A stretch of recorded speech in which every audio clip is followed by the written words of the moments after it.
special thank you to everyone who is joining this webinar. It is exciting to have you guys from everywhere across the world. We're very excited for investees in Africa who've been able to join us. I mean, this is Chinese time right now, but we're thankful that a lot of you stayed awake just so you could catch up with us. We're excited about this edition of the Investment Readiness issue number 4.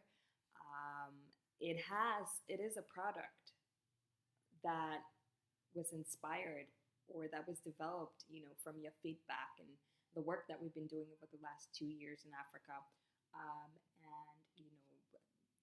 from massive research and speaking with investors on ground and talking with different stakeholders in the industry and ourselves and doing deals on the ground. This document is an inspiration from that, and it is a way that we can educate the industry on how to be prepared for investments and for investors, how to work with investors. The African market is sad, in which we're going to discover in this webinar today. It is sad that Africa is the least funded of all regions across the world, and we find that a lot of why Africa is unfunded or underfunded is just because this is a particularly new subject in Africa. So there isn't much in education.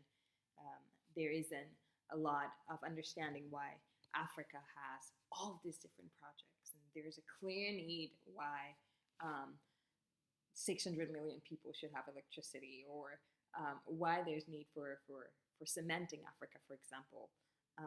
But then many of these projects do not get to a financial close. What is the reason why?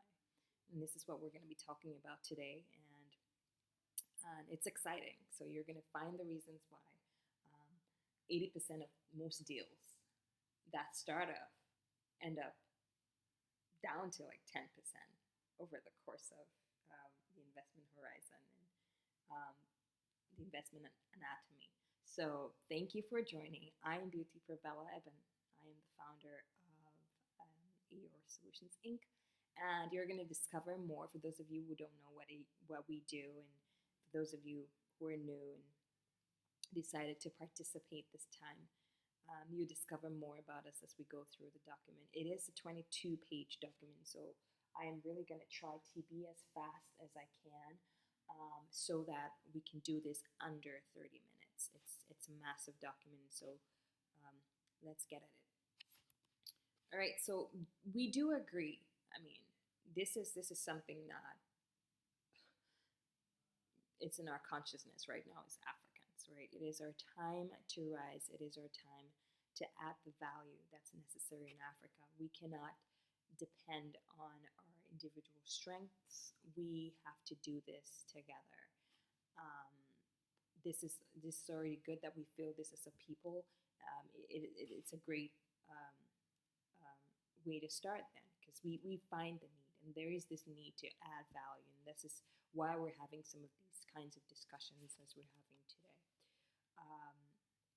So you would bear with me that Africa lags behind coverage in terms of investments, whether you want to look at what kind of asset class, if it's capital markets, if it's bonds, capital markets, or bonds in stocks, if you want to look at infrastructure classes in terms of energy, road, railway, transportation, water infrastructure, we are still lagging significantly. But over the last 15 years, there has been a growing appetite of funds to spend across the continent. But there is this paradox that I started talking about, why, we have this challenge in Africa, but we don't get to a financial close. There's a ton of projects that we receive every month in Africa, close to from 100 to 1,000 projects across, the region, from Zambia, Cameroon, where we are resident, where the office is situated, from Nigeria. From just today, we got a pitch deck from Kenya for an online store that has been doing really great, and the need investment. So why is it that we have all of these projects? There is a need, there is the availability of funding. We're doing a Series A, and next quarter we're going to start with Series B. For those of you who are venture capital, if you can understand some of these terminologies, but we would go through a series of projects, a pipeline of them, but we don't get to a financial close. About 80% of these projects are going to be chosen. So in this document, we're going to talk about the context of this paradox, the African project paradox. We're going to try to look into the root causes. We don't want to deal with it superficially. We want to look at what's really underneath it, and then provide solution for that. So yeah. So when it comes to foreign direct investment, which I'm going to define some of these terms with you, some of these terms are going to be defined. Foreign direct investment is FDI. The short form for this is FDI. You're going to discover that it's not foreign. It's not aid. It's not development finance. It's not military aid. You're going to discover the root cause of the project paradox that we just talked about, and then, of course, as I mentioned, we're going to talk about the solution. So when we want to invest in Africa, there's 10 things that we look at before we invest. We look at the investee. The investee is like the recipient. It could be a government, or it could be individual businesses. It could be entrepreneurs. It could be banks, and just different entities and institutions. So we look at 10 things before we invest, and this is our paradigm. We look at 10 things. We look at the investee, the sponsor of that, the sponsor behind the investee, and the project. We look at how that project was awarded, and the country in which that project is found, the documentation required, the currency risks, the environmental and political optics, and then whether there's presence of development finance, and what the exit opportunities are. These are some of the concerns that we have before we invest. And just want you to have this in mind as we go through the document. Later on, we're going to explain to you what all these things mean, but just so you can bear this in mind. So I'd like for us to look inside the world of global foreign direct investment inflows. This is inflows from 2019 and 2020, last year. And you can take a look and see the different regions across the world, and which enjoyed more, which regions enjoyed less. And I'd love for us to look at Africa right here. You can see that we're only doing, in 2020, we did $38 billion. Compared to other developing regions, like, developing Asia, we're talking China, we're talking Singapore, but Singapore is not really developing as well. They're a developed nation, but those are, it's still considered as, developing Asia. We're looking at Indonesia, we're looking at India, for example. These people maxed out $476 billion in 2020. If you look at the color code right here. And Africa is only doing 38 billion, and that's for the entire region. And comparatively, developing Asia is a whole lot larger in terms of land mass than Africa, but you do get the point here. If you look at developed economies, and we're looking at North America, we're looking at Europe, of course. Developing economies are doing $616 billion in 2020. Although this is the percentage change is plummeted, but still, there is presence of foreign capital. There's presence of foreign investment, and Africa is still where we are, and really love for us to look at Africa, because that's where the pointer is. So even if you looked at this same graphic, chatted like this over the course of, from 2007 to 2020, you would find that, this is where developed economies, the the Africas and developing Asia, China, and Singapore, and Indonesia and India. This is where we are.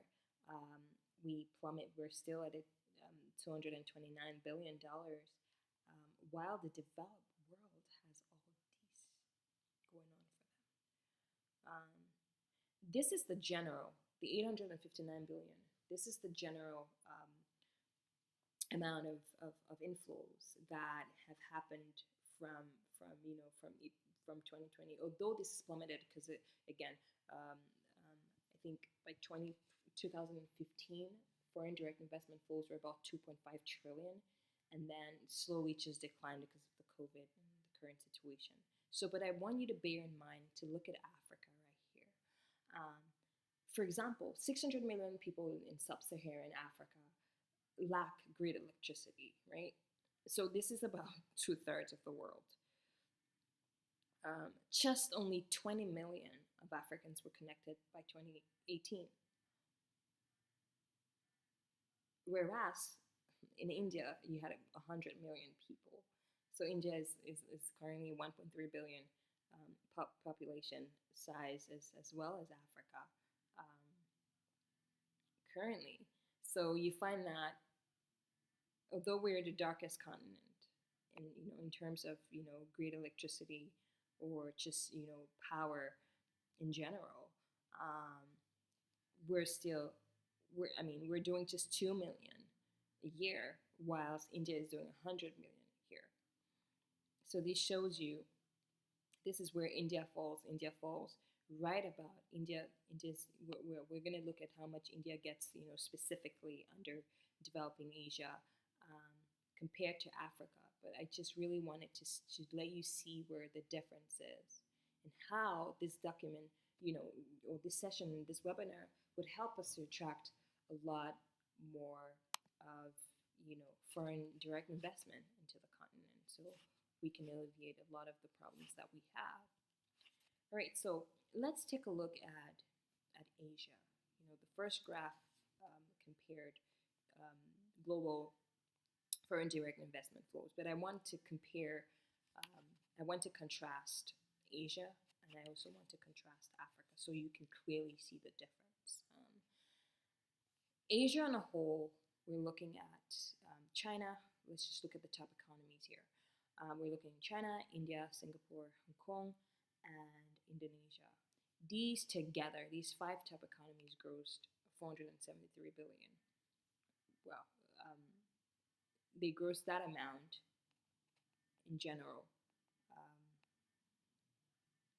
If you looked just, if you only looked at the top host economies, but if you looked at different areas in like Thailand and Nepal and all these different countries, Vietnam, they grossed roughly about 473. So you're looking at China, which topped even America last year with a plus 2.1% at $141 billion. I mean, that's the amount of foreign direct capital that's needed for grid electricity every year from now to 2050 in Africa. But China is grossing that amount right now. The China economy is grossing that. India grossed about 50 billion, and Singapore as well. So most of the foreign direct investment that came here, China, that happens in Asia. It's outbound investment from China. So China is the largest investor within, developing Asia, within the APAC, within the Asian countries, followed by Hong Kong, and then the United States, and then Japan, and then Singapore, the United Kingdom, Germany, and then Korea. So just take a look at this figure, the same figure, $473 billion. Let's just say 400 billion for developing Asia. FDI flows top 5 hosts 2019. So this is how much they grossed. Now take a look at Africa, right? So whilst China is doing like 100 billion, Egypt, which is the highest, is only doing 9 billion. This is Egypt, one of the largest economies, still behind South Africa and Nigeria as two powerhouses. Nigeria is only doing a $3.3 billion. The Congo Brazzaville is doing 3.4 billion. And then you look at Central Africa, which is doing under 1 billion. There's just not enough. That's exactly why our office is situated in Central Africa, because you can see that it's almost the lowest one. And then look at countries like Namibia and Angola, where it's just below $0.5 billion. And that's why we're only doing a $45 billion compared to a 400 in developing Asia.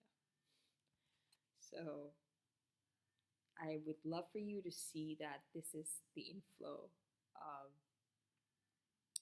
of foreign capital into Africa. Still very minute.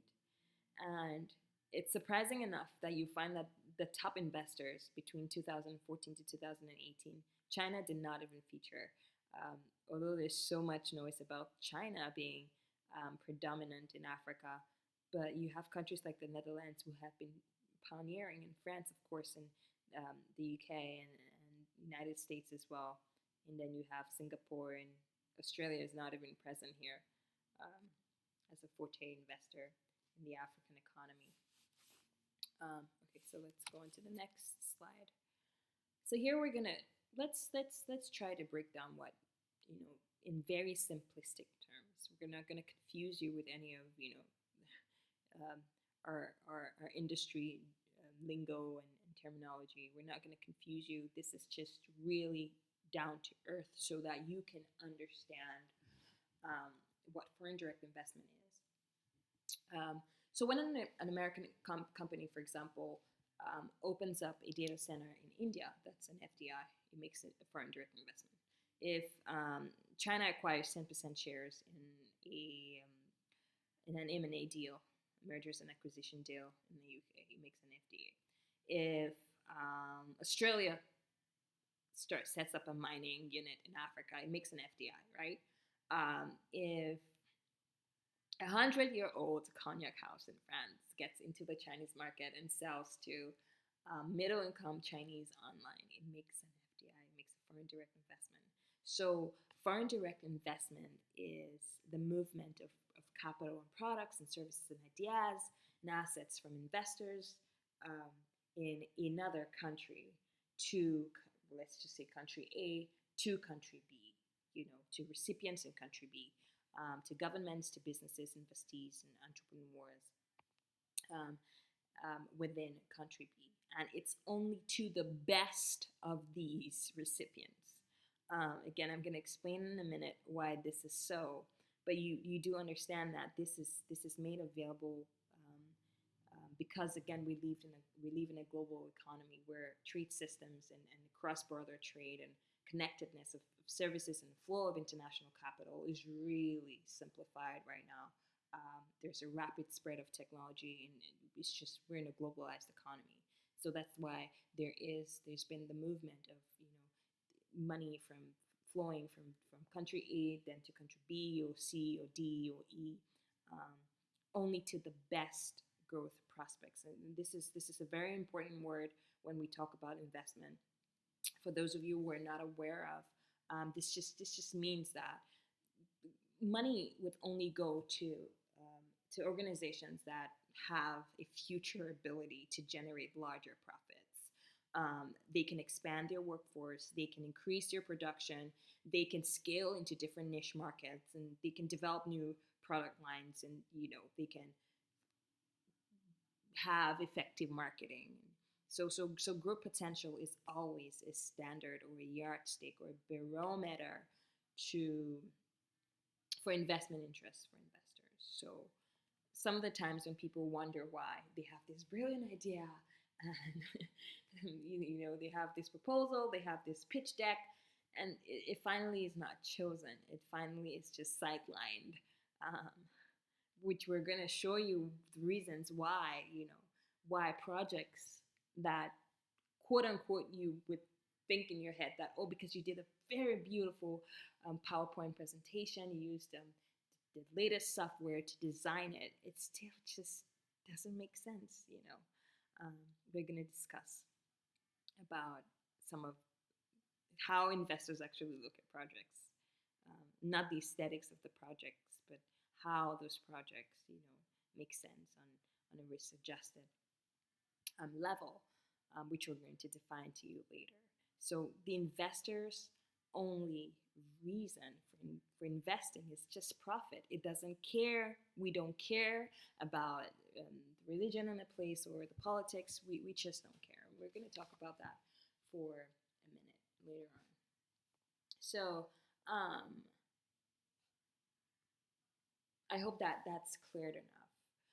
That's what foreign direct investment is. I know a lot of people just working in Africa, when we first came here, and they asked us, what do you guys really do? And we said foreign direct investment, and people looked at us and said, but what does that mean? Is that an NGO?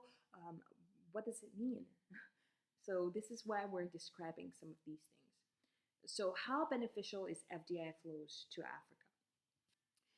Many developing countries, not only Africa, like we've seen developing Asia, we've looked at the Caribbean, in the chart and the graphic I showed you earlier on. We looked at Latin America and the Caribbean. These are developing economies.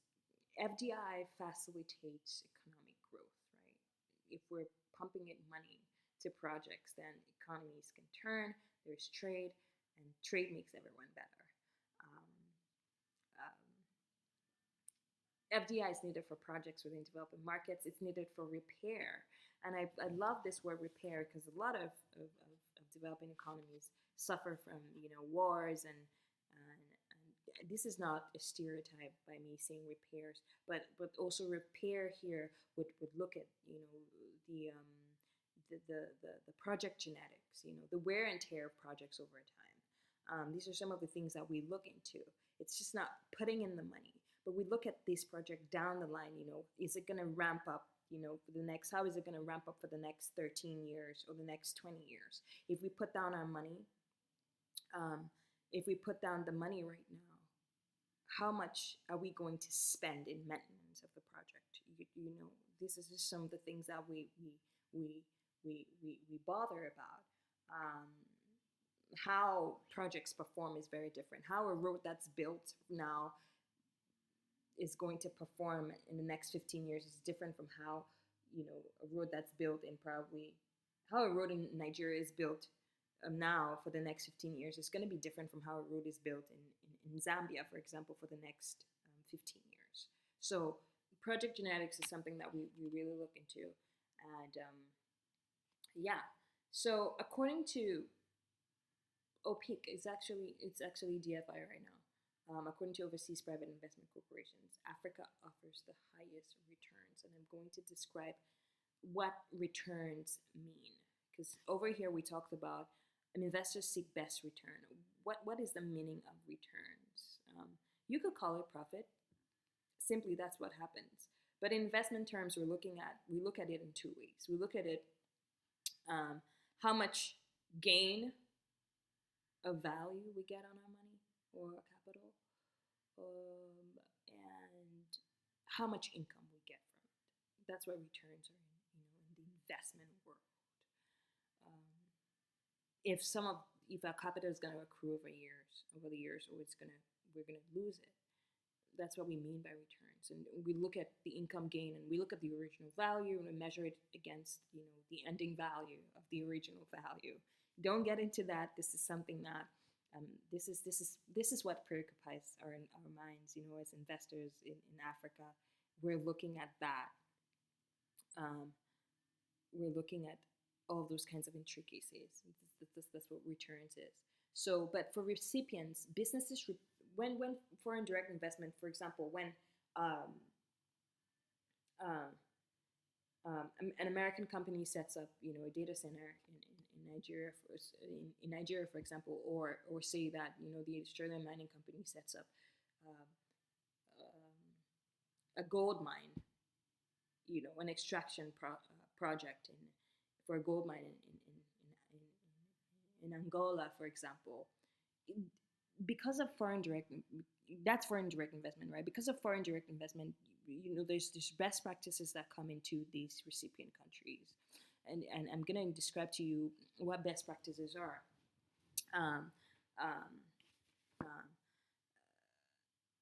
just later on, I'm gonna describe to you what best practices are. But best practices just mean like the highest standards of performance in an industry, or operationally, the best quality management standards and systems, stock control, delivery plus supply chain management, purchasing and ordering and information management, and that's what best practices are. It's just the highest standard. So we would talk about the ISO 9000. For those of you who don't know what that is, it's just the quality measure for different industries. And so foreign direct investment can actually boost this. It can introduce the latest technology, and financing tools, and it can help to break down to competition, and to break down monopoly in existing markets where you have a dominant player, and foreign direct investment comes in and competes against the dominant players. It's just like if we're trying to get into Nigeria now in cement, and our main player there is Dangote Cement. But so bringing in foreign cement, which is where we're doing a greenfield. This is a greenfield investment. That means that we're setting up a factory there. It's just now we're trying to sell a couple bags from China in Nigeria. It's a greenfield project. That means we're setting up the cement unit. We're setting up the plant right there. So it's going to help. Foreign direct investment is going to help, to increase competition in the market, and so then customers benefit from price, etc., etc. So for example, if we're setting up a cement factory in Nigeria, what is it that we're looking at? We're going to employ people. Lifestyles are going to be enhanced. We're going to raise the standard of living because many people are going to be employed, as said, and it's just an overall wellness for everyone. So that's what the recipients get. But on the other side, for investors, like I talked about, we're looking at our return per unit of risks. I do not want to explain this to you again because you are a recipient, but just like I said, we as investors look at things a lot differently. This is not just a pool of money that we're looking at. There's different risks that we are looking at. For example, if we're gonna, the risk that we suffer as investors is two kinds of risks. What if we just would lose all of the capital and the assets that we bring in, and the opportunity cost of actually taking that capital and putting it into another business, or another investment. Those are the two risks that we suffer. We measure that kind of those kinds of risks. We measure it in volatility. That means we look at the actual return or the expected return. We look at the actual return against the average or expected return that we were supposed to have. So risk to us is a very, very important thing. We're looking at the economic risks for right now in the world, which is we have the COVID, which is we will call it that's a risk that no one can control, right? This is a macro risks. There's nothing that you and I can do to stop it. It's just happening to everyone. Inflation could be another risk. If you want to look at the economic risks, you want to look at deflation, inflation. You want to look at life cycles in the economy, whether it's expansion or it's recession, like in the COVID times. You want to look at the U.S. and China trade tensions, which is just having everyone re, recalibrate, the operations, and global supply chains are just displaced because of that. Um, so those are some of the things that we look at. Those are economic risks that we look at in general. It's just a cyclical process of the economy. There's also different kinds of risks, like industry risks, um, depending on the asset class. If we're investing in probably education, for example, we're investing in infrastructure, for example. We look at specific, or real estate, for example. We're investing in construction, and we're looking at interest rates. If we're investing in in real estate in Africa, we're looking at interest rates to determine whether or not that would be a good fit for us. So these are some of the things that we consider when we get projects from clients, and they table this, and the impression is always, oh, but this is a beautifully written project. This is a need, but we're looking at our returns, as I've explained before, and we're matching that against some of these risks that we're talking about, and we're going to look into depth what some of these risks are. Market risks,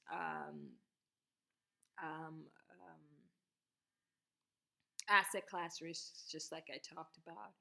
We're going to look into detail later on what some of these risks are. So, yeah, that's why it's very important for investees to know that even though we say we're okay, so we're foreign direct investor, we could bring capital from China to recipient A, which could be Egypt, or recipient B, who is Malawi, or recipient C, who is Liberia, or recipient D, which it's just if the risks are adjusted to our benefit. That's what we're looking at. So spreading our portfolio is something that's really important. So this kind of, I'm going to discuss this later on. It kind of helps investees to not, carry a big head that your project is very, very important. And some of the times, even to get information from investees, it's very difficult. They guard the information. Some of them feel like, oh, we're going to take their project and run away with it. Those are some of the misconceptions, and that's what we're going to be discussing about. Right, so I hope this makes quite a lot of sense. You do understand what foreign direct investment is, and you understand how beneficial it is to growing economies. So what FDI is not? FDI is not external. It's not military aid. It's not bilateral aid. It's not humanitarian assistance. It's not. We're going to help poor people in Africa, or we're going to help poor people in developing economies. It's not multilateral aid. It's not development aid by governments and other agencies to support economic, environmental, social, and political development in developing countries. It involves external finance to businesses solely on commercial purposes. Some of the times, again, I hate to put it as blunt as I can, but it's strictly business. It is, well, it would have a component of corporate social responsibility or impact investing as a strategy, but the predominant thing is always that it has a commercial undertone to it. This is very forte. It's not a grant. It's not a grant. It's not I give you money, free money, and you can eat it up, and then we don't have any accountability for KPIs that we're looking at. So foreign direct investment is foreign trade at its minimum. We expect to put our money in, and we intend to have returns for that. And it's a very, very calculated thing. We look at it from a very from a pure economic sense. It has nothing to do with heart, or it has nothing to getting into amorous relationships with people, or getting into what is it called,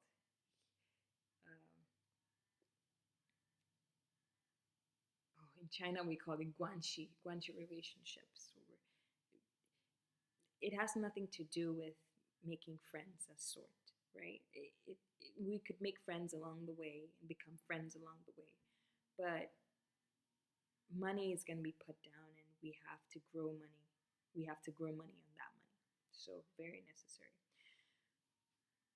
What FDI is not? FDI is certainly not for people who want to get rich quick scheme. I just talked about, again, let's go back to electricity, which is a very predominant problem in the African market.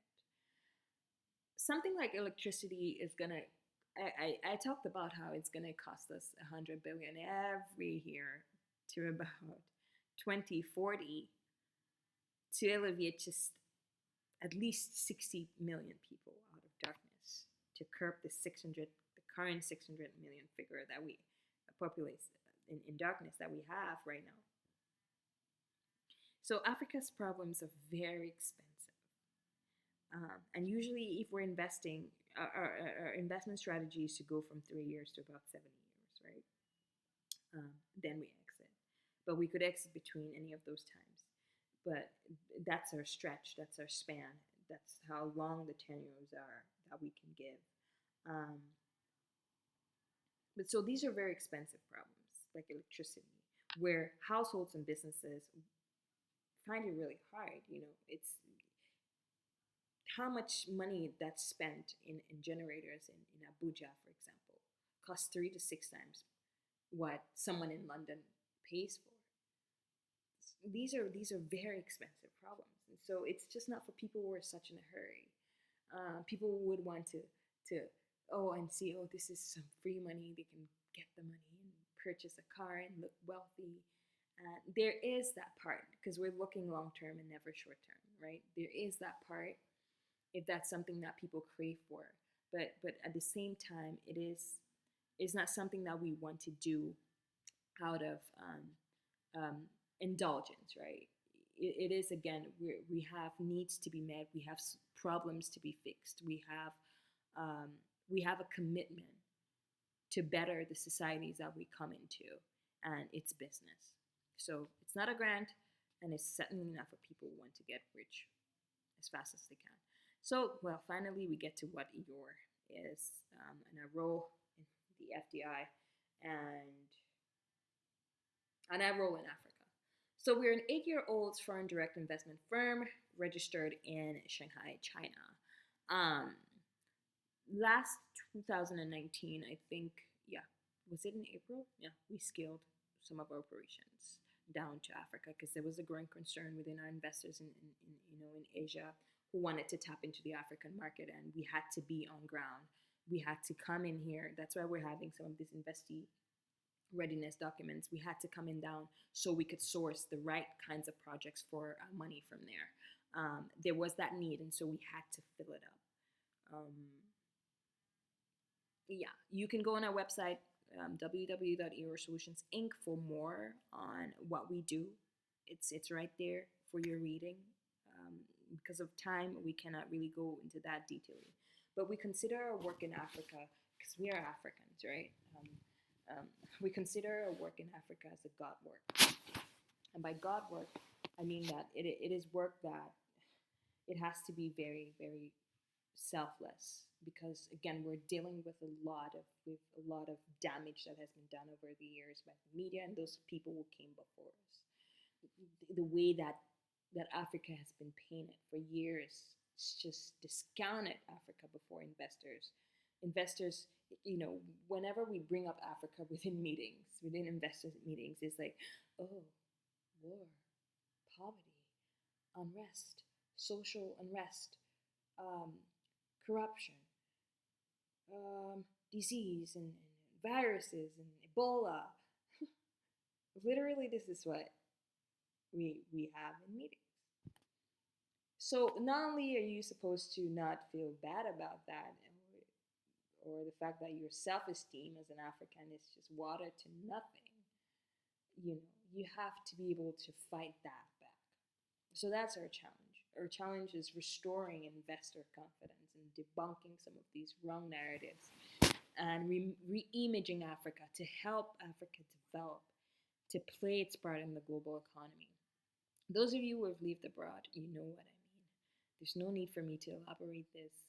Um, how much our dignity and pride has been lost, and how it's our duty to reshape Africa. There's no need for us to stress that. So on our part, what we do is through our company and through years and years of being in the industry, and the connects that we have, and the trust that we've amassed over the years, and the repute that we have, is to mobilize foreign private capital to come to Africa. That's what we do. Roadshows, meetings,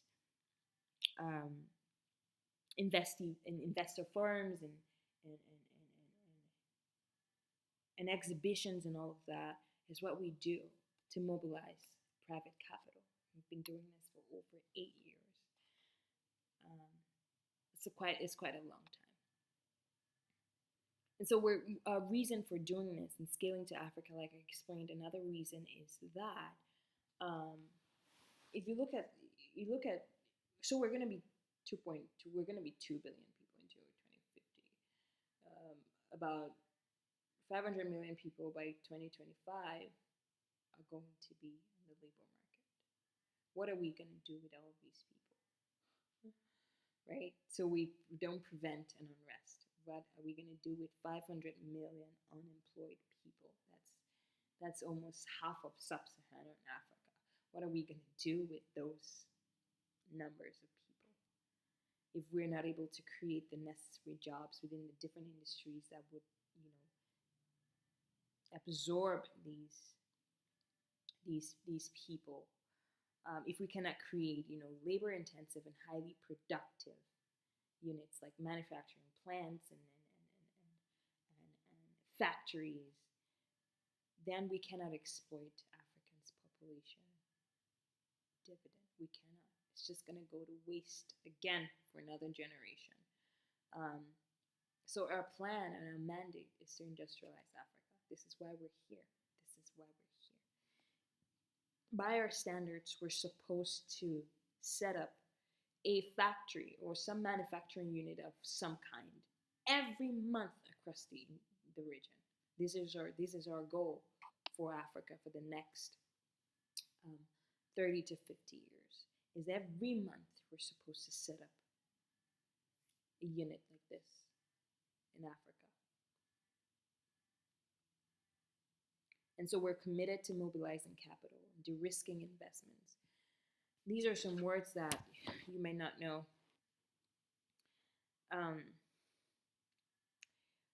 Let me talk about de-risking investments in the private sector, for example. I did talk earlier on about the different kinds of risks that you have, right? For a project, we look at, say we had an infrastructure project. We had to construct a dam, for example, in Africa. We're looking at the construction risks. How long that's going to take us to build, and the budget, of course. We're looking at the long-term impact, the macro impact of the project, how it's gonna be, the implications to it on the economy and the society, and people around it. But especially, we're looking at the operative risks, which is the extent that the asset would be used to its full potential, right? Those are some risks that we look at. We also have capital risks, which is, again, like I talked about, losing our money and the opportunity cost of the money. Exit risks: can we leave? Can we sell and transfer our assets to someone else? Those are some risks that we're looking at. Unquantifiable risks that we cannot explain, we have those risks as well. Transactional cost risks, those are things that we look at. So our job is to be able, when we're working with investees and recipients, is to be able to de-risk these kinds of risks, right? Through technical assistance, we help them to address the different complexities, in their project, in your portfolio, within your portfolio. We help them to to downside some of these things, and how we can skeeve away from taxes, and how we can diversify our portfolio through bundling. Again, this may be very hard words, but just bear with me. Um, this is what we're here to do. If we're mobilizing capital, if we're bringing in our money, we have to also de-risk the private sector, those who are recipients, or the public sector. Um, so that's what we do. And before I get to that, there's one other forte thing that we're supposed to do, which is targeting and revitalizing and refueling the rural areas in Africa. That's a part that's totally forgotten, again, because there's a rapid speed of urbanization that's happening in Africa right now, that the rural areas are very neglected. So we plan on setting up special agro-industrial zones where, we can enable the construction of roads and power supply, and water supply, so that we can reduce. Say, for example, right? There's a tomato producing unit in, let's use a village.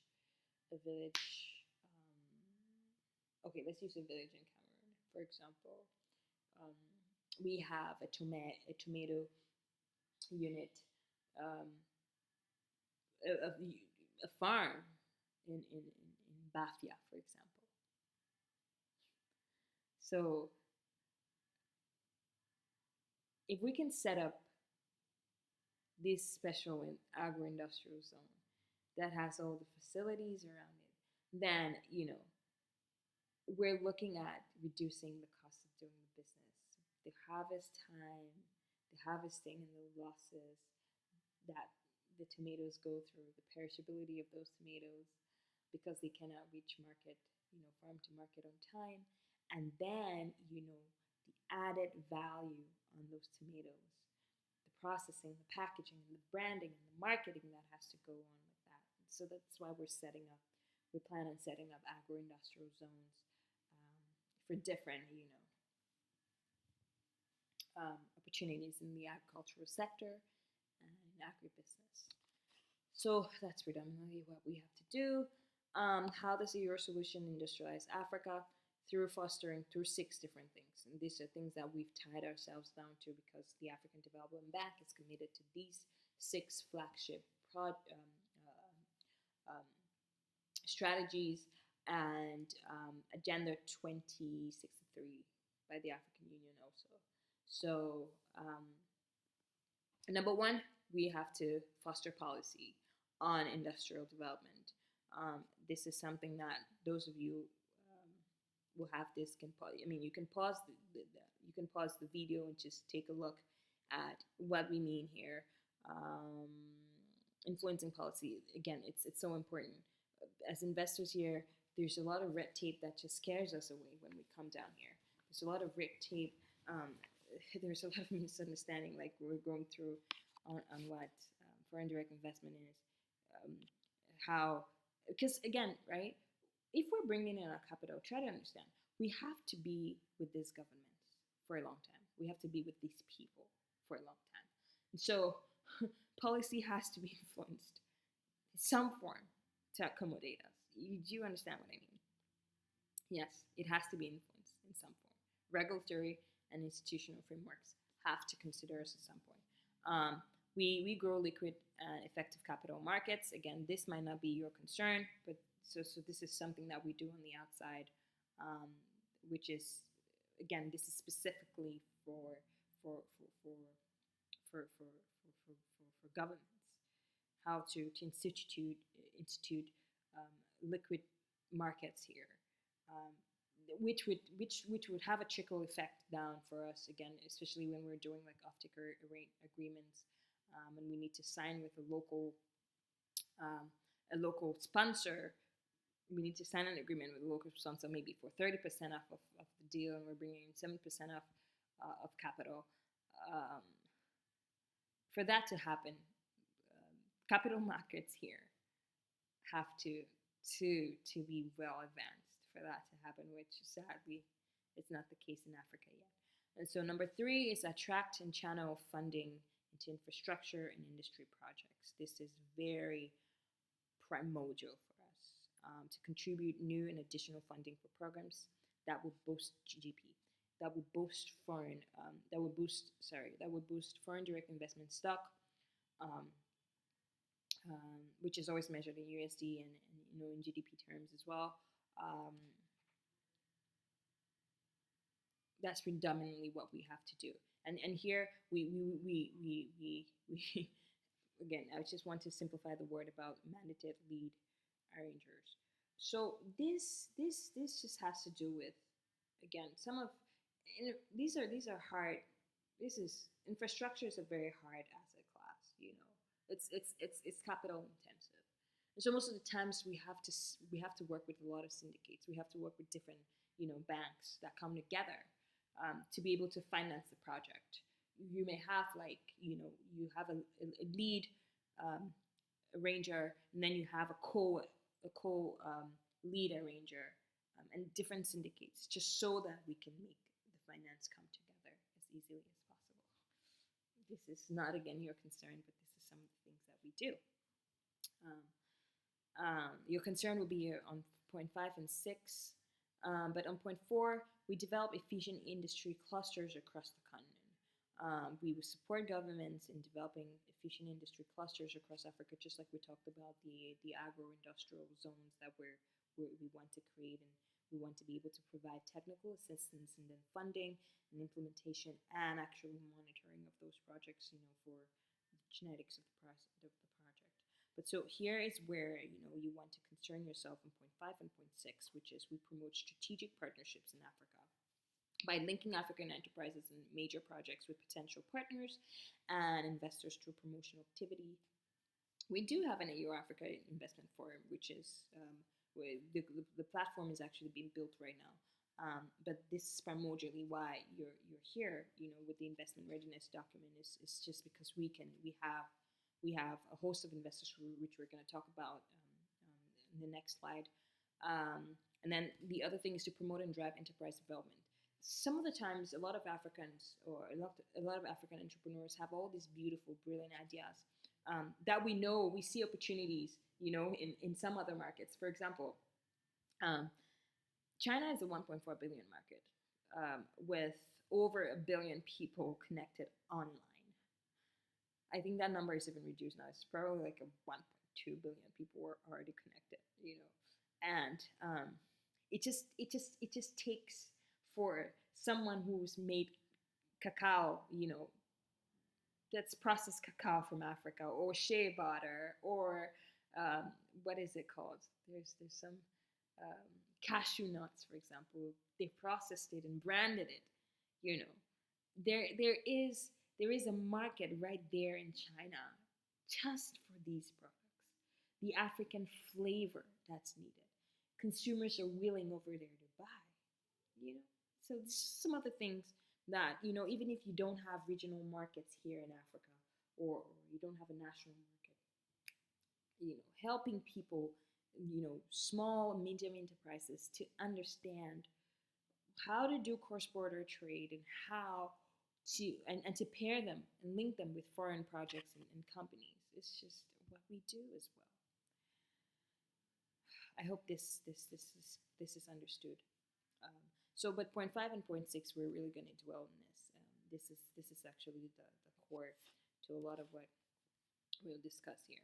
So, eor-Solutions Inc. and foreign direct investment, ours and our investor landscape. So our tagline is we leverage our global network, our business intelligence, and our private equity funds, which we're going to talk about, on people's ideas in Africa and their projects, on their business, on their brand, so that they can quadruple their results. This is our tag. This has always been our tag for the past 8 years. In Africa, what we set up here is a private equity business. eor-Solutions Inc. is the parent foreign direct investment firm based in Shanghai, and eor Holdings is actually a private equity firm. Again, some of this actually trickles up. Foreign direct investment uses private equity money, uses mutual funds. It uses, we're going to discuss about the different financial instruments that we have here. But it feeds into each other. So a priority here is to fund what we do.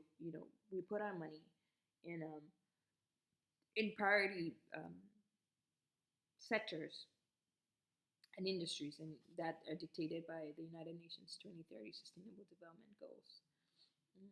Those of you who don't know what those goals are, kindly you can check what those goals are. But we are funding.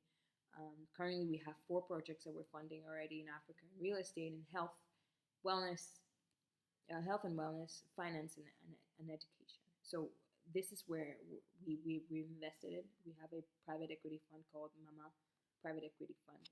This was inspired by my own mom. That's how we named it. I don't want to get into that, but right now, Your Holdings actually is a lead alternative asset management firm in Africa that funds African solutions to the world, right? African solutions that solve global problems. That's what we're always looking at if we have to, participate. But already we have 4 different sectors that we're committed into, and we have, for the next 10 years, our mission is to fund 50 best in class solutions across Africa within these different industries: in trade, logistics, e-commerce, entertainment, tourism, aviation, agribusiness, of course, forestry. Yeah, forestry. Although we hate to cut trees, by the way, but we're supposed to fund solutions in these different industries, and we're constantly on the lookout for this. So besides that, we have investors, like we talked about, that we work with. Just like investment banks, we stock up a host of investors with a wide range in landscape, right? We have financiers and partners from different countries across the world, foreign countries, other than in Africa, within different industries, experts in different industries and sectors with varying strengths and preferences and risk tolerances and investment tolerances that we match against recipients, right? We have a stock of investors that we matchmake with investees that need help when our private equity fund cannot do that. So this is a very forte part because a lot of these investors have appetite for Africa. And so working with the right recipient is actually a need that they have, and this is our job to provide them with that. We host a database of multi-product international high-profile accredited investors with keen interest in frontier markets, Africa being one of them. Our investors are very agile, they're resilient, they're flexible, long-term investors, and they provide capital in 3 broad ways: direct equity, intermediated equity, and debt. I wonder how much time we still have. We're still on page 11. We have about 10 more to go. But so let's try to finish this. All right, so let's try to talk about these different fronts, different financial instruments that our investors use, that we use as well, so that you can understand. Let's break this down for you to understand how we function. Investors can also complement already existing deals. Those of you who have started your projects and you already have, most of the times we require to know, about the capital background of different companies to know if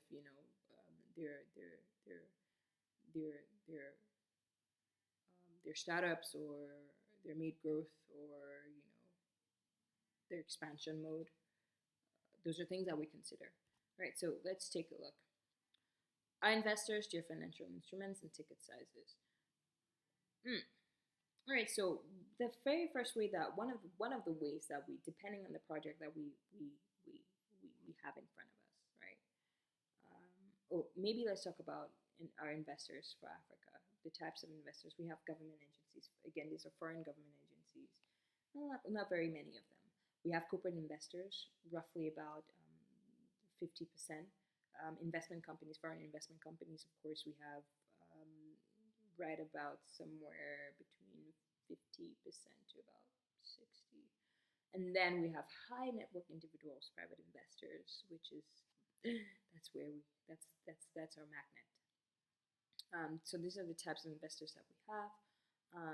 Location for these investors: China, of course, number one; France, number two; North America, we're building a lot of traction here. Australia, very strong. UK, we're still having to build a lot of traction in the UK.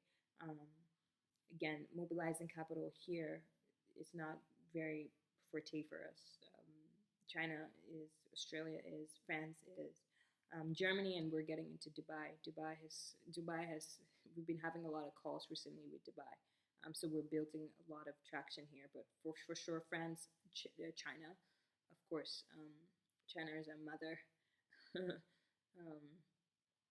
Depending again on type investment. So this is where figure 5 shows us like where we have, and the funds available. We have about 1 trillion in assets under management by of course by investors, and roughly we have about 600 billion to invest in Africa over the course of the next 3 to 7 years. This has to be put into use, some form or not. And so our ticket sizes range. A ticket sizes just means the amount of money that we can sponsor per project or per priority project. For direct equity, which I'm going to talk about, we have about 10 to 150 million. For debt, we have about 20 million to about $100 million. Again, this is US dollars. Intermediated equity, which we mostly do for fund managers on the continent. We have 5 million to about 100 million plus. So those are our ticket sizes per project. You find that we could do, again, for starters, we usually would do, because again, for starters, we would build up again, right? If we have, how do I explain this to you? For startups, for example, today we got information from Kenya. There is an e-commerce platform that has been doing well, and they need roughly about 5 to 8 million for fund A. They're trying to close in March or in April. That's below what we do. So we always shoot for a 10 million mark. And this 10 million mark could be ring fenced. We would give it in different installments over the time period. So yeah. Direct equity means we usually have like some kind of controlling stake. We kind of would sideline ourselves, just adding value on the side, but we have some sort of a minority kind of participation that we do in the company, again, because we put down that money and we have to ensure that operational practices, the best kinds of operational practices are pursued, so that we can, of course, can make the right returns. So that's what equity is. We would actually become shareholders in the companies that we invest in, in priority projects, and we're looking at financial services, infrastructure, manufacturing, of course, and real estate and education. Debt. Our investors provide debt to businesses in priority sectors. We provide project finance. Project finance, I think this is very understood. Per project that people, investees have for the long term. We provide, we could invest from 3 to about 18 years on this for project finance. Corporate debt, we use corporate debt as well as an instrument, where, for example, if we had to do trade, we had to purchase gold, for example, in Africa, we would set up something called a mezzanine fund, which is just money that we lock down in our host country to ease the purchase of the gold. We don't have to repatriate the funds from the foreign market, from the foreign host, from a foreign country, all the time for a transaction to be done, which is set up a mezzanine fund. And then, each time money can be taken up to purchase that on ground. That's what a mezzanine fund is. Funded instruments we use. Funded would have just to mean that we can provide loans. Unfunded guarantees is like we could set up letters of credit that go directly for procurement. That's what unfunded guarantees are. But we're very open-minded and ready to confront, any credit challenges. Trade finance, we offer trade finance. This is where we share risks. I was talking about how off-taker arrangements have to be done, especially with, you remember right here, we talked about helping improve access to market finance for African enterprises by advising governments, stock exchanges, and regulators on how to develop liquid markets or invest directly in capital markets in Africa to increase liquidity. This is where trade finance sort of comes in, where some of the times we want to share some of our risk with the regional banks, depending on if they can reduce the cost of capital, depending on the times and the cycles within the actual project. This is something that we also do. Financial institutions lending, we provide funding for banks and cooperatives and microfinances and just like an investment bank, we do that as well. For commercial banks and financial houses, we do that. And then the third instrument that we use is intermediated equity. This is just purely for fund managers who have an existing fund, and we add funds to those funds. Those of you in private equity would understand what we do, but we're currently targeting to fund close to about 70 funds operating in 30 countries on the continent. This is what we have to do, so that it's localized, right? Our portfolio is localized. We want to use different Africans for this to fund. If they're setting up a fund, we want to be able to help them. And our ticket size for this is roughly from 5 million to about 150 million, depending on, again, the scale and the set project. So these are our financial instruments. You have to be able to know some of these terms. Please take the time to look through them and understand for yourself so what these instruments are. It's going to be different per every deal, per every project, per every industry, per every sector. It's going to be different for every investee. It's always going to be different. So it's better that you understand some of these terms and you acquaint yourself with them, so that you're not wondering, oh, where is this money from? Is it just some wealthy individual who once has brought money for money spree? Some of this money comes from banks, with interest rates that have been paid on this money. It's just not free flow money. It's money to be used concretely. And so that's why eligibility for us, for the investees and the recipients, it's very core. It's very core. That's why we would shut down to about 5 projects, even though we receive about 1,000. I'm sorry to tell you this, but yes, it's true.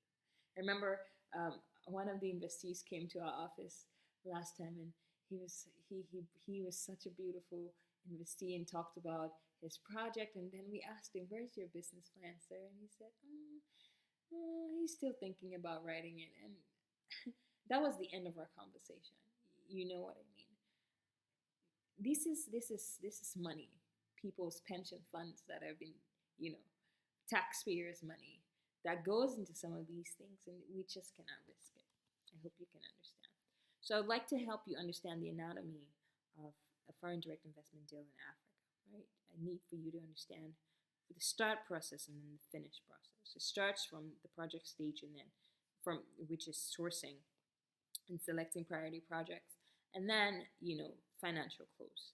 This span could take a year, it could take 2 years, it could take 5 years to happen, right? Because there's a lot. Okay, just look at obtaining approvals and stakeholder engagement here. You cannot determine whether or not the government is going to give you a 10-year land tenure for your poultry farm, for example, um, for the next 10 to 15 years. You cannot determine this. It's not in your power to determine this, right? You cannot control some of these things. So you remember when we started, we did talk about some of the things that we look at before investing. We said that we look at the investee, we look at the sponsor, we look at the project, we look at how the project was awarded, we look at the documentation required, the country. So this is where I started from. We look at the environment and the political risks. These are things that we look at in exit opportunities. So I'm happy that this is building up, and you are. I hope you're getting, you're understanding a lot of what this is. So we start percent of total projects under consideration at this stage is always 100%. We get from 100 to about 1,000 deals every month from across the region, but the heartbeat of it, the pulsation goes down to about 20%. By the time we're finishing, we're conducting, by the time we're looking at the projects, we're looking at the proposals, we're looking at the pitch decks, we're looking at the feasibility studies that have been done, or the business plans, or the entrepreneur is still getting to that place where they can determine whether or not this project is actually bankable, it's viable, etc. Before we get from 100, before we get from the sourcing to, right, the sourcing is not everything. If we take in your project, it doesn't mean that we will pass this stage. It doesn't even mean that we will have this stage, right? It doesn't even mean that we will have this stage. So there's a lot that goes in, and we're going to discuss about the different things that go in between this different steps, this different, I wanted to say étape, that's a word in French, the different levels within a deal anatomy, within the anatomy of a deal. But you find that this is where the paradox happens, right? We get 100. By the time we're reaching right about obtaining approvals and stakeholder engagement, we're down to 20%. So 80% has dropped off, right? So currently, Africa has about 2.5 trillion worth of projects.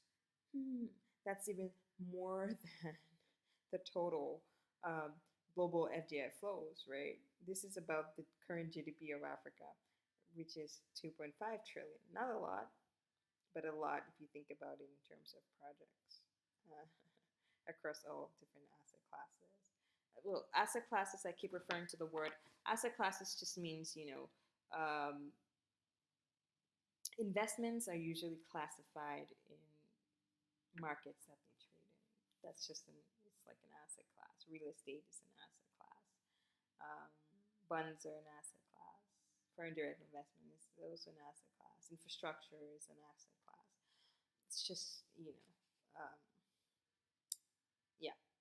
So, so the reason why we're getting drop-offs here, right about here, which is the core, we're getting 80% drop-off, is because of low technical capacities, as well as limited financial resources, and the time and the commitment to developing feasibility studies and business plans per project. People are such in a hurry in Africa because it's most of the times we found this attitude of people just waiting for that moment, imagining that they're going to become rich someday, and this is their chance, and so they hurry up and put up a bunch of very unreasonable proposals, and then they present it to us. And so by the time we're going through it all, it's 80% down. So another problem is in many African countries is weak country balance sheets and limited banking access for off-takers. We're going to explain why this is later on.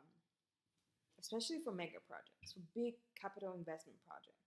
If we're supposed to invest in an agricultural entrepreneur who wants to farm vegetables or greens or fruits, for example, we would need to do an off-taker agreement where we're buying almost 90% of their produce and leaving them up for 10%. But usually those off-taker agreements have to be signed with a local sponsor. And so most of the times it's local sponsors, which could be governments or financial institutions or even entrepreneurs, local entrepreneurs that have somewhat of a stronghold on the market. It's usually very difficult to come across, right? The reason why we have to do these off-takers is, again, to cover some of the risks. So there's several reasons for high failure rate.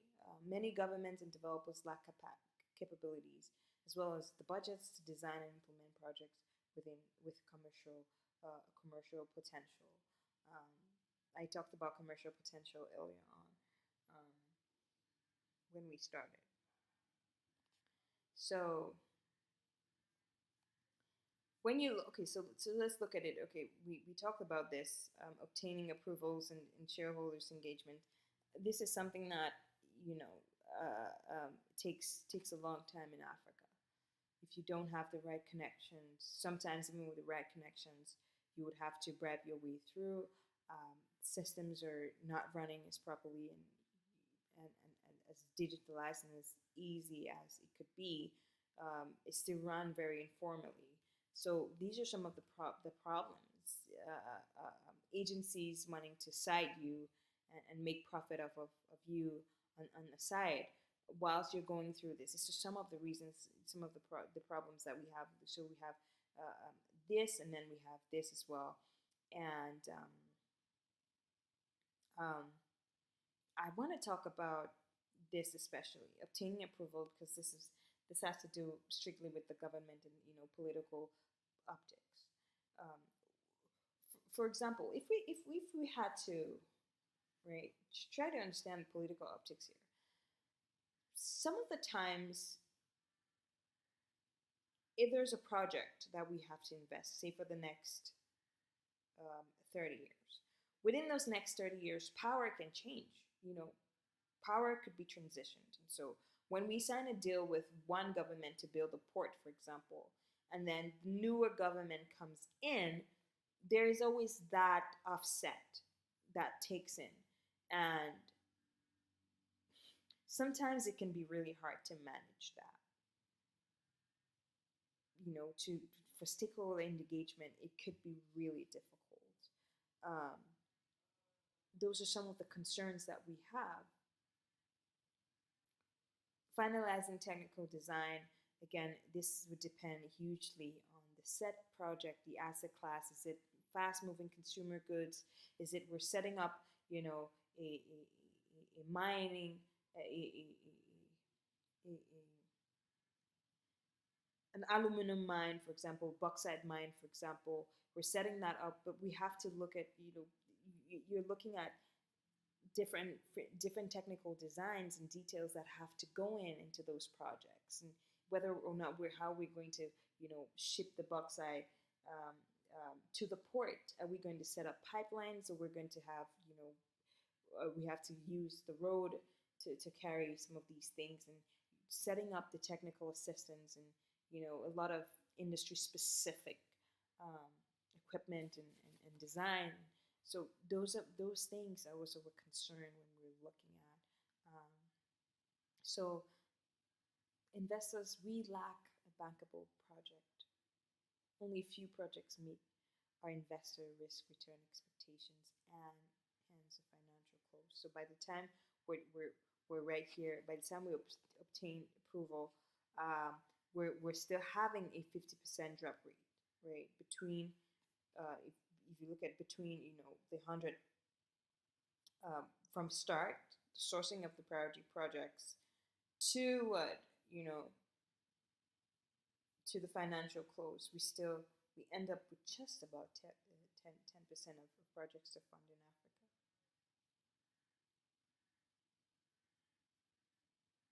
Some of the times, even in asset classes that you can have high returns, it's still very difficult to secure revenues and guarantees that we need.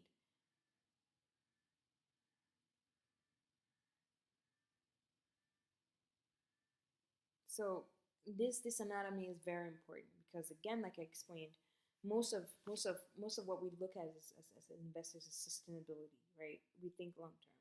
We think we think we think implanting business models that would take us for that are going to remain vital and that could be upgraded, updated, and refreshed over the course of the time.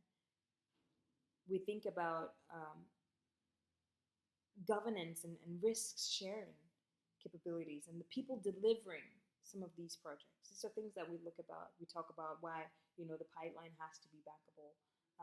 Projects make sense on an economic slant. It has to mean that for us. The project revenues lifts, operating efficiencies, competition, a lot of those things.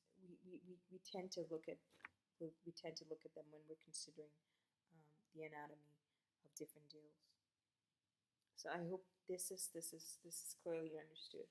So let's move on to the next. So the paradox of Africa's projects. There is a need and availability of funding together with a large pipeline of potential projects, but not enough money is being spent, right? We've seen that on figure 7, that not a lot of money is being spent. Figure 7 is the anatomy right here.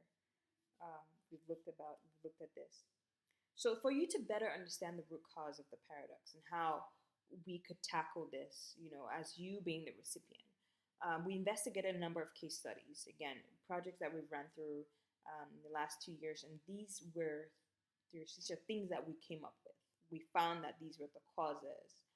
So in one example, for example, a proposed power project rushed the feasibility study with the aim of accelerating the development lifecycle. But these moves had the opposite effect, leading to significant disinvestment. The project didn't go through because, again, we had to consider logistical challenges, transportation to the next, the next port, which was way off, like 1,000 kilometers from the actual plant site. So in another example, we started construction. We looked at a port facility that has started, but it was delayed because of ongoing negotiations between investors and then the government as well, despite the fact that they had agreed and signed some years before. These are some things that happen on ground. And number 3, the third one, which is very, very, very important, is recipients' quality and their proficiency when it comes to foreign direct investment.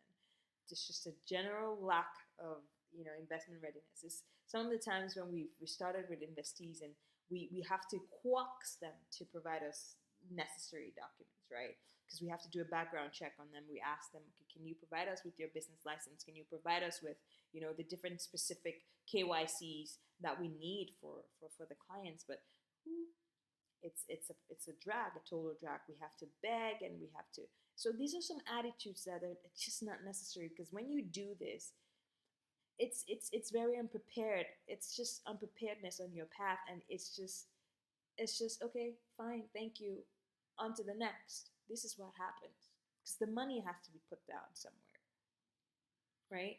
So there's a lack of knowledge of external finance. Again, I spend the time to explain to you what external finance and the different kind of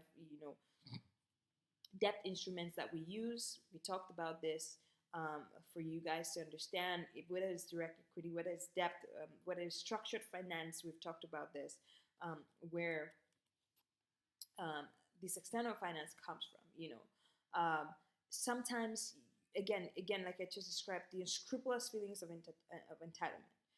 Some investors think that, oh, investees think that, oh, they are the beck and the call of the investors. It's rather the other way around. You don't tell the investor what to do with their money. No, they tell you what they can do to you with your money. With your money.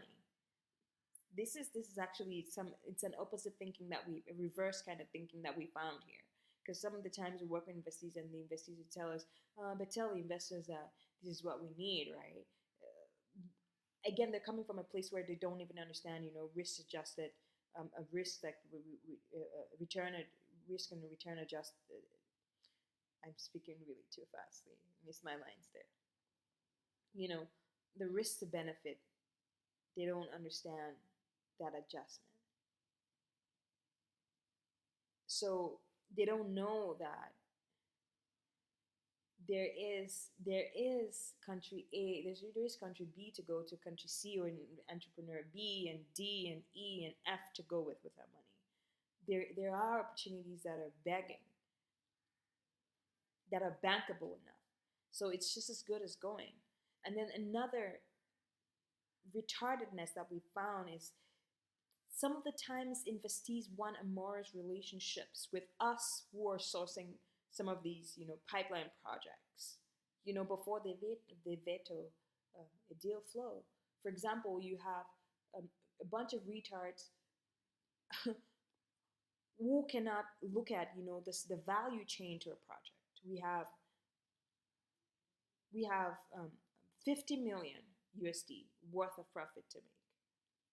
Different stakeholders and people who are going to be employed within this project, and poverty is going to be alleviated, and lives are going to be bettered. And yet you want to go to bed, sorry for being offensive with this word, and yet you want to have an amorous relationship, as a pass before you can veto to have a deal. That's a retardedness we find in Africa. If people can stop thinking on a very individual level, then we can have as much leverage, with foreign capital. You cannot excuse your lust and your desire. It's just like, you don't want to put on your mask, because again, you're risking everyone around you with the COVID. That's just how it is, because you're thinking small. You're not thinking about the whole, you're thinking about a very small picture. And so these are some of the things that we find on ground. So briefly, the life cycle within the anatomy of, an FDF deal that we've looked at in figure 7, it has many offsetting influential factors, such as political, government stability, of course, socioeconomic conditions, the investment profile within those countries. For example, we would invest more in East Africa than in Central Africa, because again, Central Africa is doing less than $0.5 billion in investments, in foreign direct investment. It's very low on that scale. Again, this would depend on priority for the investor in niche markets and XYZ. Military and politics, religion and politics, ethnic tensions. Those are some of the things. Financial factors, foreign debt, the exchange rate, debt services, and sinking funds if we can have that. The economic risks factors that we talked about, inflation, GDP per head within the country, and budget balance, and some of these things. This is what we look at. So based on these emerging terms, all of these themes, that we case studied, we believe that these paradox is not a structural problem, but the result of 6 discrete and critical market failures at early stages of project development. I'd love to look at this next with you. So let's take a look at the root causes of the African project paradox. Most of these things, again, I've talked to you about them, but these 6 things really capture it. Limited deal pipeline. Again, for every 100 projects, we can only take about 0.01% of those projects. So the pipeline is already low as it is, and I've explained to you why that is so. Um, Weak feasibility studies, most of them lack the capacities and the resources and technical assistance and the, to manage some of and understand some of the risks that go in with large scale infrastructure. For example, um, lack of time and effort. People getting caught up with your ideas and thinking the ideas can can change the world when it has no commercial value. Um, Delays in obtaining licenses, like we talked about. Um, the lack of motivation, and you have people probably, and with all due respect, in the government for PPP, even in the private sector, you just have some general unwillingness to go forward with projects. You find resistance even within some communities um, that resist, foreign direct investment capital as well. The inability to accept the risk sharing, right? Some of the times the government doesn't want to take some of the risks with our foreign capital. That's a challenge, with the off takers that we talked about. Um, you know, when risks don't want to be allocated the right way or managed, and mitigated, that's a problem as well. Um, Poor program delivery. This is a result of insufficient capabilities in planning, including technical design, terrible proposals, of course, and managing and execution of projects. These are some of the things that we do have where we don't have the right um, best practices and operational practices that would get us off the ground. And finally, we've come to page 16. Just a few more to go before we end this webinar. Thank you very much for just staying on track and being focused. You could pause and stop and continue after on. The webinar is always going to be available. But so here is the solution, right? Smart development and stable financing can make the difference between a successful project and one that falls short. This is why we do what we do. This is why we're doing, we're having this investment readiness session with you, which is helping recipients to understand investor risk tolerances, how to structure bankable projects, and most importantly, how to understand that ours and our investors' capital has plenty of global mobility, right? We can move anywhere across the region. We're not tied. We're only concerned about exploring risk-adjusted opportunities. That's all we care about. And so we care about these 5 points. Whether or not your project is commercially viable, in other words, whether it's bankable, political and currency risks, counterparty regulatory risks, deal flow, availability of international development agencies and development finance. So let's just look at what commercial viability and bankability is. We and our investors will only get into projects that have adequate risk returns. I've explained to you what risk returns are before.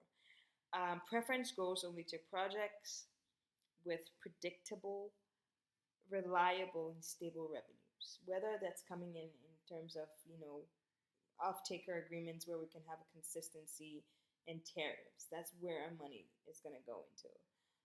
Coupled with the speed to profit. That's what we look at. That's what we mean by bankability. The ability to ring fence revenues to pay off debt enables project finance. The word, this finance word about ring fencing is a very beautiful one, which is, it's just a technical word to mean that we can segregate some assets from being, affected by risks like taxes. It's almost like how you set up an offshore company in Hong Kong, for example, instead of setting it up in China because you want to skeeve away from taxes. Sort of that, it's like offshore banking, for example. So where we set up some of the money or the income that's made, we kind of hedge it against tax risks and other kinds of risks. So that's what we mean by commercial and viability and bankability.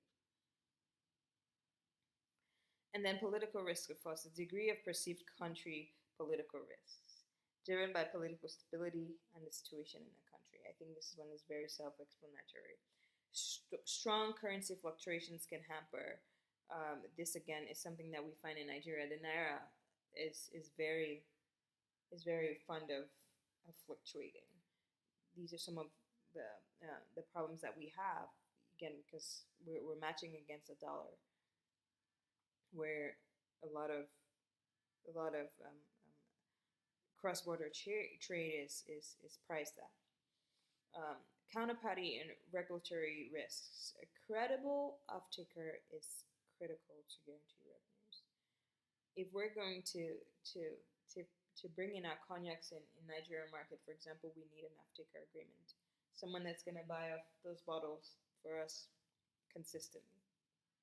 We need that. A clear PPP, that's public-private partnership regulation. We want to not fear that this regulation is going to change. It's gonna be one thing today and then it's another thing today. We want to know that we are protected legally within different contexts as investors. We want to know those different things about land acquisition. We want to know that those risks can be catered to, and that would enhance commercial viability of the projects. This is something that we need to know. Deal flow is another one. We want to invest in deals that can provide us with exit options. A lot of the times,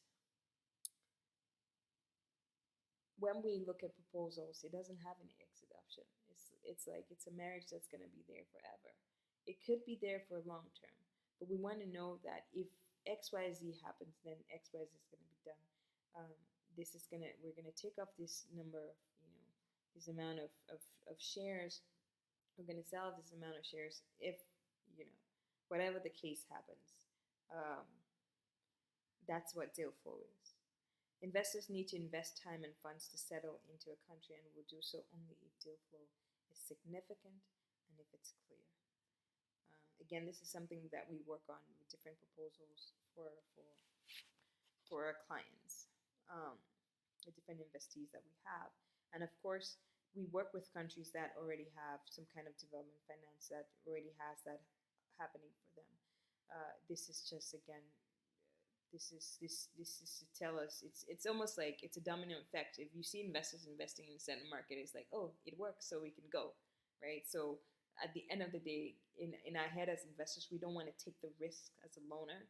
At least even if we're that many and we hit rock bottom with our investments, at least we can shudder the risks with a whole bunch of other investors. So it makes it lighter for us. Okay, so this is where we come in, and we'd love for you to understand this part. Now you understand how to solve the paradox, and how to attract our money, our investors' money, with your proposal, with your pitch deck. So we do not work for free. This is something, we're creating funding streams for recipients. We don't work for free. Most of the times, some investees ask us very, very, excuse me for using this, for using the word, very dumb questions. It's like, oh, don't your investors pay you are they not going to pay your commission? Why are you asking us to pay you? It is, again, our work is very, very, very much like investment banking. You are not going to consult with a lawyer for free, are you? Are you going to consult with a doctor for free? You're not going to consult with a doctor for free. You want people to commit to you, but you don't want to commit. And so, again, having people actively pay for these foreign direct investment services is very important because we use it um, to to to onboard clients. Clients who are not willing to commit, we cannot commit to them again, and we're going to explain to you why. For example, we start up with, for every, if you seek us out, right? If you seek us out with your project, we start with number one. We cannot go to number two if number one is not done, and we certainly cannot go to number three if number one is not done. So this is it. It is a process which helps us, it helps us in efficiency. It helps us, to work with the right fit. Um, so we start with a non-refundable strategic advisory value fee that's priced at a flat $2,000. For recipients looking for value capturing and wanting to uplift, the economy across, depending on your, across your, depending on the deal type, the ticket size, how much money they need. We talked about ticket size before, the industry and the sector. These are things that we consider. More than anywhere else on earth, Africa has a huge unmet need. We've talked about this for infrastructure or different asset classes. If you look at the history, of course, it's underinvested. So today the continent has the opportunity to build the infrastructure its people and businesses need at the speed and at such massive speed and scale. The funding is available together with the pipeline of projects. But again, the strategic advisory is needed to ensure that the right step to prepare, to plan, and to manage projects with new level of rigor and robustness is done, right? So this is why you're paying for strategic advisory fee. Some of the times clients come to us and they have all these different projects and they're not even sure where to start. And all they have in their mind is, oh, we need some capital. But what kind of capital do you need? What kind of financial instrument do you need? We need to have a sit-down session where we're looking to uncover and unlock. Sometimes they come with a project for a different sector, but actually what they need is to have funding for another sector. They could start better off with an agricultural sector and then move on to manufacturing easily than starting off from manufacturing. So these are some of the intricacies. And again, a lot of clients do not know about this. They don't know how to structure. Again, you want to work with our investors, you have to know how they work. So these are some of the things. So we therefore primordially focus more on examining the risk profiles. We've talked about risk profiles and the eligibility of our potential recipients before we can matchmake them. We just don't matchmake any kind of person. And for us to have that time to sit down with you, it's a paid for time. It is paid for. It's paid for advisory. It's you're consulting with us. You would have to pay for it. So we can mitigate the risks for our investors.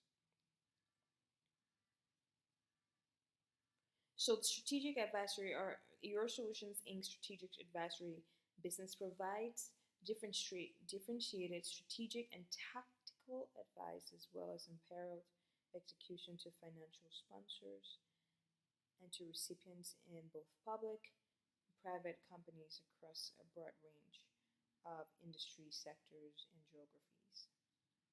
We help our clients identify and pursue strategic financial priorities.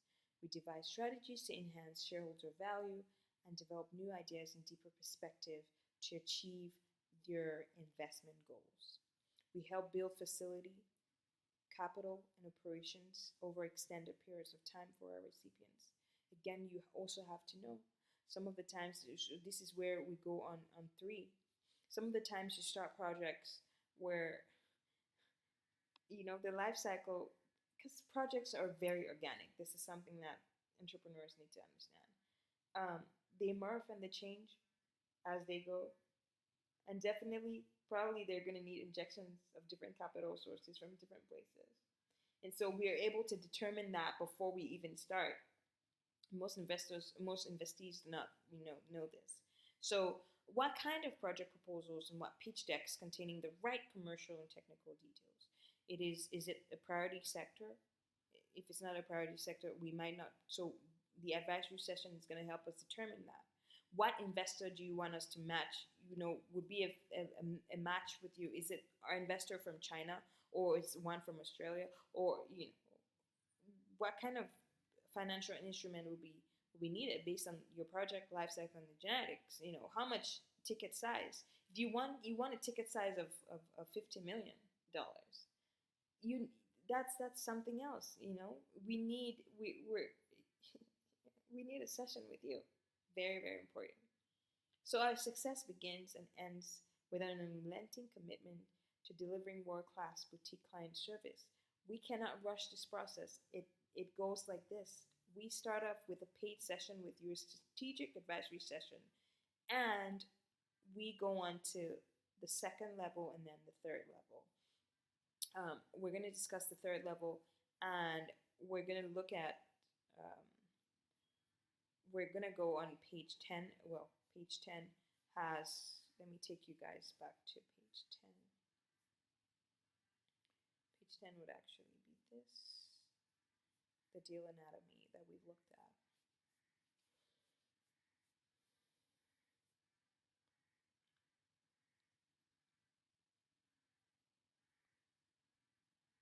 Okay, so we do hope that this is understood.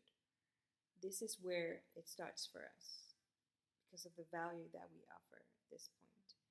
We need a paid session, very important for you to uncover and devise strategies to the right sets of investors. We have a pool of investors that we have to be clear from the get-go. This is what our client wants, and this is how we're going to get it. And this is, it's a hand holding. We hold your hand throughout the process. So, then number 2, which is brokerage and engagement fees per deal size, ticket size, industry and sector size, and sector-wise. Again, you do remember when we talked about the different 6 flagship strategies that we use to industrialize Africa. And I talked about,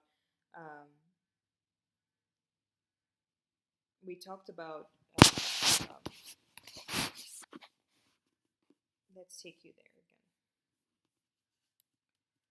Let's take you back where this is so you can understand. It's right here. We talked about promoting strategic partnerships in Africa and promoting and driving enterprise development as well, where we link up African enterprises to potential partners, and we provide technical assistance to strengthen small enterprise-focused entities so that they can connect with projects and companies in foreign markets. Okay, so bear these 2 points in mind, the promoting strategic partnerships and then promoting and driving enterprise development. Bear those 2 in mind as we talk about, we're soon getting to a close. Thank you for being here. So we promote strategic partnerships in Africa, right? We link African enterprises, like we just talked about, to foreign markets and investors through promotional activities. We have an Africa Investment Forum. We also assist in the facilitation and management of investor relationships. The type primary request for KYC documents, bespoke introductions, and meeting coordinations. These are things that, most investees think that, they can just come in and work with our investors without us. It's very difficult because, right, you're just meeting them now for the first time. Relationships have to be built, and most of the times we still have to be involved during the course of, the deal anatomy. We have to be involved within this. Maybe not actively, but advisory and coordinating wise. We need to be in there to help, to facilitate. So many times have we put together, we've paired, an investor and an investee, and the relationship just goes bad within, just them working together. Because again, you have to be able to understand the mind of your investor. It is very necessary. and your expectations, and you have to be able to know that. And most investees do not know that because, again, there is the quality and the proficiency in foreign direct investment is very low. So are non-refundable. These fees are non-refundable, and we're going to look at the engagement fees um, for for for for this. We're going to look at the engagement fees for for for making bespoke introductions, right? What these engagement fees cover for? They cover for the acquisition cost of accredited investors. For those of you who are not aware of how these work, I talked about roadshows that we do with investors. That's money in flight tickets. That's what we mean by acquisition costs, right? That's money spent in flight tickets, in meetings across the globe, lobbying, and mobilizing capital. Those are acquisition costs for most investees do not know that these are costs that we have to incur to before getting investors. And so these no if we have to pair you and introduce you with an investor, we have to cover for acquisition costs. And we're taking the time to explain this to you so that you don't, we want to be as transparent as possible, right? We want to be as transparent as possible with you. There's no need for us, there's no catch anywhere. We're not trying to get a hold of you at some point or take you on the back. That's why we're having this with you and we're explaining it to you how this works, right? So we have to cover for acquisition costs, the acquisition costs of all these accredited investors that we've amassed over 8 years. Number two, for you to tap into our database of these pipeline of accredited investors and leverage our social credit, because why is it that an investor is going to work with you? They don't know you. They've never met you before, right? So you're leveraging our social credit and our trust with them. You're leveraging that, and it's paid for. For you to access the database, it's paid for. So yes, it is actually paid for. And then management consulting during the course of the deal anatomy. Within these stages of sourcing to the financial close, there is management consulting that's going to be going through, that's going to be ongoing, like as I described above, during the process of dealing with the investor, which is this process right here, before you get to financial close. We're still very necessary for you to structure your term sheets, for you to be able to structure your agreements and the kinds of lawyers that are going to be needed. Those are some of the things that are very necessary that have to be done. Also, these engagement fees, getting priority preference over hundreds of other investees and projects that we receive on a daily basis. I've talked about this. Why is it that we have to prioritize you? I don't think there's any reason why we have to prioritize anyone, especially if your project is not bankable enough. We only prioritize people, right? It's just some of the times we have a bunch of people come up to us and they bring these proposals, they submit proposals, and then they expect us to respond to them, after looking through your proposals. But you forget to know that we have paid clients and we have to take care of those paid clients because they are a priority. So we hope that you can understand this.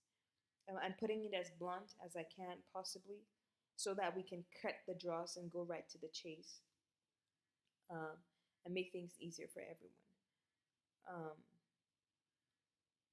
Another reason why these engagement fees are paid for the bespoke introductions to be made is the added value that we bring onto the table for the frustrations and years of waiting for investors and waiting for capital to come somewhere from heaven.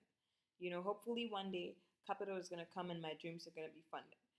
This is where a lot of people have relegated to, and this is where they're stuck, where they're just waiting for that day when they're going to get funding, and then your dream just leaves. They watched your dream die because again, there isn't a proper understanding of how to engage foreign capital, just like we've discussed here.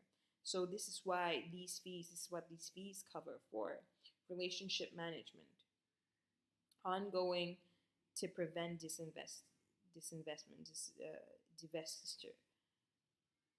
Some of the times we've paired people before, and when left them again. This is again from a lot of experience. Just working in Africa all these years, um, like we talked about, and investors have pulled back just because again there wasn't enough proper relationship management.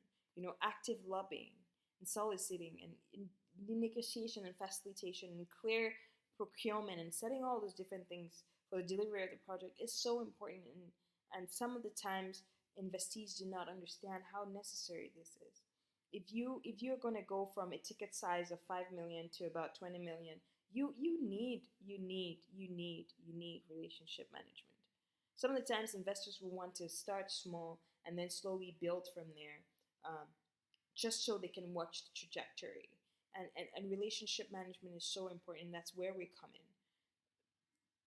That's where we come in. So take some time and look through some of these points, why, where the value goes for, and why these engagement fees and bespoke introduction fees are mandatory, and they come per industry, per ticket size, per deal, and per sector.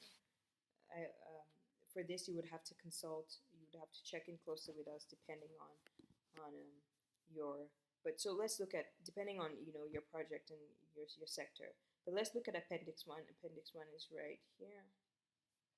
So this is Appendix 1 covers a chart showing our brokerage and engagement fees per industry, per deal, sector, and ticket size. This always varies.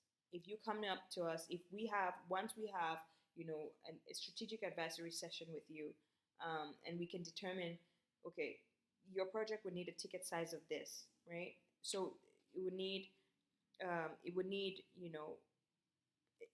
100 million, or it's $100 million. Is going to need $3 million or $5 million. We have to be able to determine that, right? During the strategic advisory session that we have during point 1, like we talked about here. Non-refundable strategic advisory. We've talked about this. Why we have this with the investee. So then we can be able to determine. But these are generic prices for if your project is in the extractive industry. Our engagement fee and bespoke introduction to the investors is $3,000. For agribusiness is $3,000. During the course of the deal anatomy, which is this, right? During the course from you to go from here to here, we are going to mandate that amount of fee. Right? Some of these have commissions. Usually, we're gonna talk about commissions, which is number 3 right here, which is after the deal has been negotiated. For specific industries, we have different commission fees, but so you understand, for us to create a funding stream for recipients, there is brokerage and engagement fees that have to be paid for, and these brokerage and investment fees per industry vary per industry. They vary per deal type. They vary per ticket size, and that's only determined when we have a strategic advisory session with you, a one-on-one session with you, where we sit down to understand what your need is. We take the time to sit down with you and structure what your need is. So for high tech, it's $18,000. For health and wellness, it's $1,000. For manufacturing, it's $18,000. For entertainment, it's $8,000. Those of you who want investors in the entertainment industry. For food and beverage, it's $3,000. For housing and real estate, it is $13,500. For education and workforce, it is 1,500. And for trade and logistics, it is $7,000. So these are our fees. And um, if your industry is not mentioned here, um, again, these will be determined when you talk with one of our consultants on during your advisory session. It's going to be determined how much will be needed in your industry if your industry is not found on this list right here. So I hope this point is understood. Let's go into the third part. So before the deal, we have an advisory value adding session, which is number one. Within the deal, we have management consulting and brokerage fees that we take here. And number three, we have after, post deal. So we have pro deal, per deal, and post deal. Post deal talks about the commission structures, and this happens for deal size. It happens for industry. What we take as commission fees for pairing you and the investor is determined by different schedules. Again, you have to work closely with us, and you have to check in with your what your because we actually would have a proper broker and bespoke introducer agreement with you. You'd have to check with us what that would be for you per your industry. So commission structures per deal size, industry per industry, per sector, per ticket size, and expansion for future capital alignment, like I just talked about. Some deals are very organic. Within the course of a deal, money could be lost and you need to raise more finances. That's where we come in. Sometimes that happens in deals. I will have to be real with you. It happens, again, because of those different risks that we talk about. So we have to be able to recoup and make sure that nothing is lost. So those are some of the things. And for commission fees, like you can see, commission fees here, well, for agribusiness, we do have commission fees. You would have to check with us closely. Again, during your advisory session with us, this will be talked closely with you. But for the extractive industry, for those of you who are, in the mining sector, precious metals and ethin metals. For example, you look at gold. You can choose whatever schedule here per contract. For every contract that you have with an investor, we get a commission. But you're free to choose the commission for crude oil, for example. For natural gas, we have that. For silver, we have that. For aluminum and for other different for bauxite, we have that. For coltan, we have that. So you just need to. We couldn't put everything in the document because it would take us, so many different slides to be able to explain this. So predominantly, this is how we get investees to be ready for investments. This is how it's properly done. We're not a charity. We're not an aid-giving business. We're not. We're in the business of foreign direct investment. We gamble with our own money as well. The word gambling here doesn't mean, the word gambling as well. We do proprietary trading as well. We trade with our own money. We match make services. We we create markets for different investors. We spread word just like investment banking. It's very, very close to investment banking. We have to spread news about new investments, announcements, and all those different kinds of things for our clients. So this is very important that we have an understanding of how this properly works. So without much ado, for those of you who who took us through. We're going to answer some of your questions. After the webinar, we're going to take some of the questions. I'm thankful that those of you who stayed up until the end of the webinar. It's taken probably an hour plus for us to get through it. But I hope that you do have a grounding understanding of, of how investment is done, foreign direct investment is done, and what the stakes are, and how to understand these different stakes, and so we can have a smooth process with you, and not waste time, because again, Africa needs to be taken care of. So thank you again, ladies and gentlemen, once more for your participation.